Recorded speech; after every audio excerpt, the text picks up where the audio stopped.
Ano yun ang ano yan ay mga langaw. Gaya ng ginawa ko dati sa Saudi. Doon ako sa Saudi yan. Mga ilang buwan pa lang ako doon eh. Ang mura kasi ng isda. Bumili kami na napakarami. Sabi ko dito, tuyuin ko to. Eh alam ko naman ng tuyo, ganun lang naman eh. Asin lang naman yan eh. Tapos lagyan kung gusto mo ng paminta para ano. Lagyan. Hati-hati ko mga isda. Kasi sobrang mura talaga. Kasi palos pamigay na yung presyo. Sus. Hindi ko alam na may langaw pala. Kung paano nila ina-avoid yung mga langaw sa ano. Mga tuyo na magawa talaga ba? Ayun sa labas, diba? Lagyan mo ng ano din, ng net. Net na ano. Yun nga. Parang sa tabihan lang. Sus, kahit ang init sa Saudihan ha, dun sa rooftop talaga, dun sa pinakatuktok ng accommodation namin, pang 4th floor, wala ka tayo makikita dun, hindi, yun lang, bubong lang at saka ano. Saan to? Dito tayo diba? Straight tayo han? Straight. Straight lang po. Hindi naman tayo lumiko nung punta tayo dito eh. Yung sa may puti na building doon ka makalawa.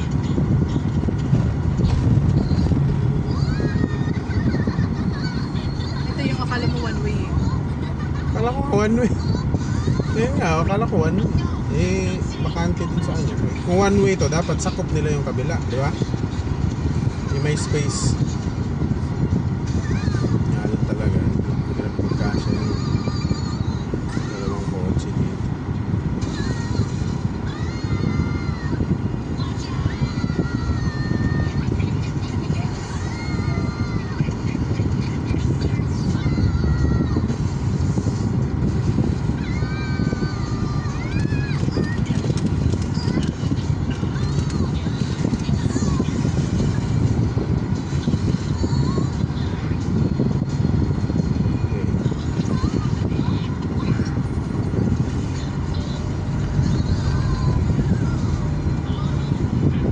Sus, pagkuha ko pagkahapon, tuwa-tuwa na ako, sabi ko tuyo-tuyo na yun kasi grabing init eh, buong araw eh. Naku, pagpunta ko, grabe langaw, pinutakte ng langaw. Wala pa naman ako kitang uhod, pero yung ano pa lang, nakita ko pa lang na pinutakte siya ng langaw. Hapon ko na kasi siya nakuha, malamig na, hindi na ganun kainit. Doon siguro dumami yung langaw. No, kahit mainit yun lang. Bagay, kahit mainit nga eh. Inulit ko ulit, yun nga, kahit mainit. Ano, baka ano lang dahil hapon nabutan. Kukunin ko siya ng ano, tanghaling tapat. Ganon. Ganon din ang nangyari. Wala yan sa kanila yung init. Hindi talaga nakain yung mga isdang yun. Ay, hinayang ako doon.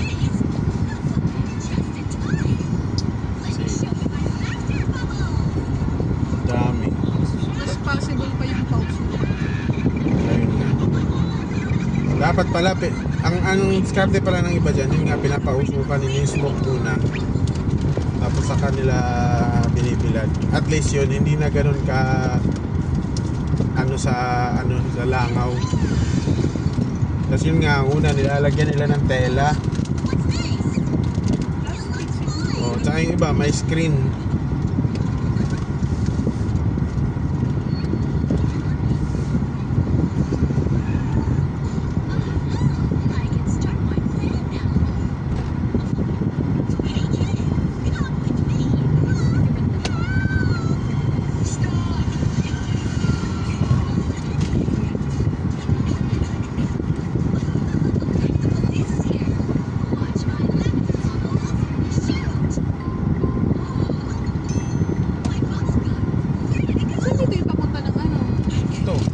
Sige. Doon, kalit na. Ano, mag-Mindanao up ka muna. Pwede na. Oh, lulusot ka sa... Ibang lusot yun. Pwede din naman, mag-shortcut ka kasi may mga lusutan, labasan dun eh, kanina eh.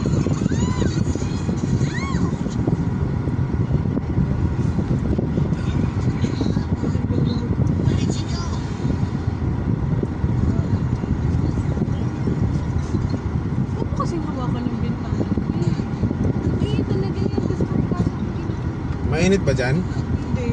Yung bintana kasi tinatouch niya, tapos sasabihin niya mainit. Okay lang yan. Gusto niya ng mainit. Gusto mo rin yung Yan yung ano namin, pag team building dati. Pag dikit ng ganitong van, tapos nasa ano ka, naka-high-ace ka. tapos nasa gilid ka, eh. Tapos yung mga nasa gitna, tulog na tulog, oh. Sarap ng buhay. Ganyan din ako. Alam mo, kinukuha ko pag first time yung gilid. Pag nagpapasok sa rin. Eh, ang problema naman kasi, hindi mo alam kung saan, ano, ang araw. Basta sa kasi, gilid mainit. Kailangan biyahe. may pangharang ka. Oo, yun nga, kailangan may pangharang ka. Sabi sa'yo, Kaya may pantabon. sabi sa'yo, pagdating dito sa ano, pinapangarap mo lang talaga na bumilis yung oras. Kasi wala na tagaktak na yung pawis mo. Wala. Gusto mo sa gilid kasi hindi ka gagalaw masyado. Buti pa magpapunta eh, kasi pagpapunta minsan, parang yung adrenaline mo na makaligo, makapunta dun sa pupuntahan nyo, nandun pa eh.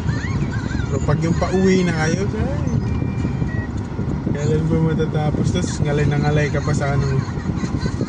Lalo na yung malapit na sa pinto. Swerte yung mga babae sa amin kasi ano talaga yun eh, bibigyan talaga sila ng magandang pwesto eh. Kami mga lalaki lagi yung Alay. alay.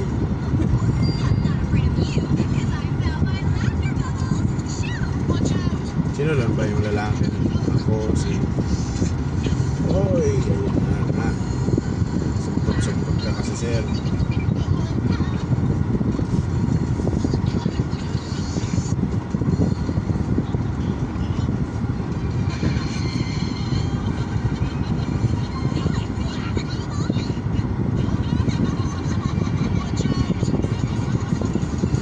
Kasi kayo magdidikit-dikit. Ito problema din sa mga motor, no? Ilang lang magdidikit-dikit. Pwede naman layo ng kote. So pag ganyan, di talaga ako dumidikit pag yung bumotor ako dati. Dapat, kung magkakainin Or yung heading e-bike. Oo, layo-layo ka kung kaya mong lumayo dun sa ano ka. Kainin mo na lang yun sa Ang parang isipin mo lang ng kotse ka. Ang ano kasi, yung gusto nila, yung makauna sila dun sa ano ba, likuan. Kano lang yung isang ganun, konting-konti lang yung kakabig mo. Tapos ang dito pa. Kaya nga, ang hirap kasi niyan, pag nagkasanggihan kayo, tumba kayo parehas. Tapos, yan na. Mahirap kaya makasanggi kasi hindi mo alam magkano presyo nung... Mamaya Mercedes pa yun. Oo, magkano. Yung sa'yo, putyo-putyo lang, tapos makasanggi ka ng ano.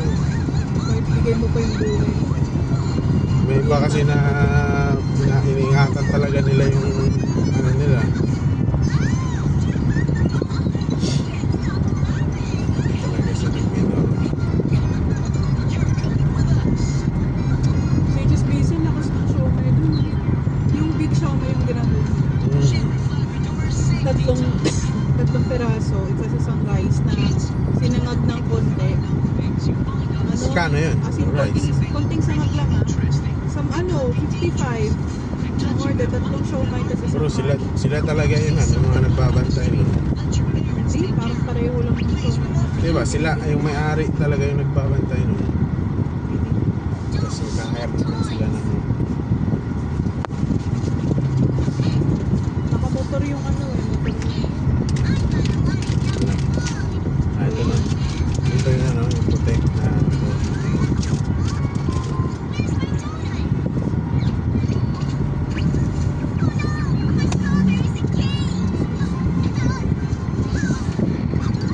Dito maliit.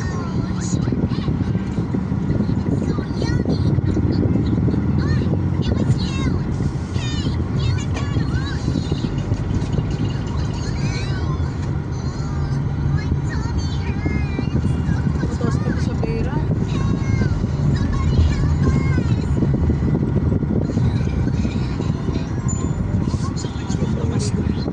Sobrang stiff. Buti nga nakaakyat tayo dito na nakasama sila. Akala ko talaga hindi ko pati alam paano gamitin tong manual.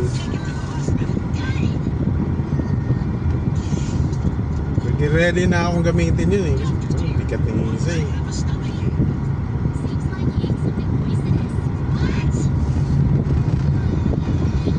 Magpupwestuhan kaya tayo.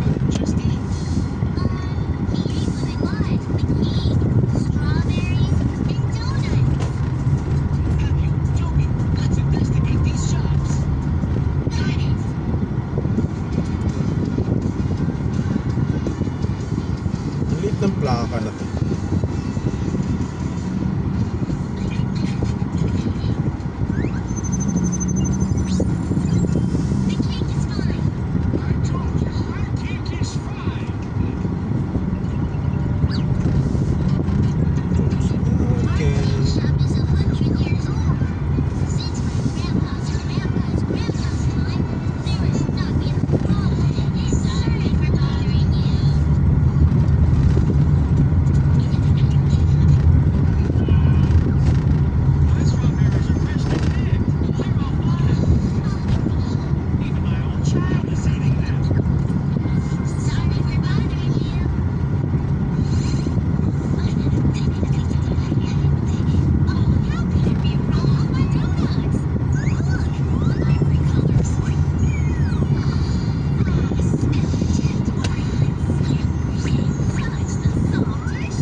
Masyadong hams dito.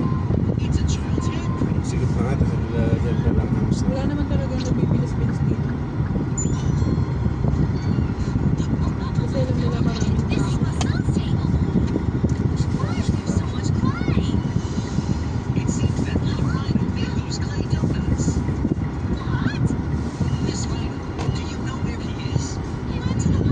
Ano kaya doon kay mama?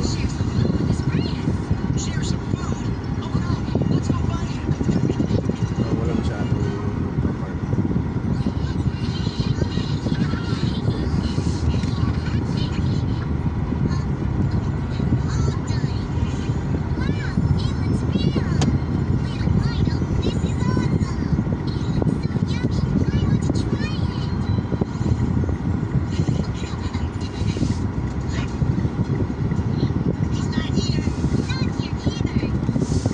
Baba na lang muna kayo, no?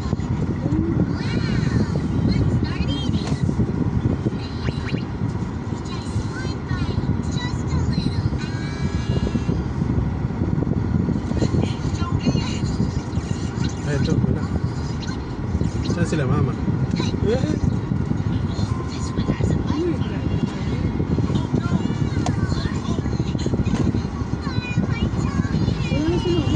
na.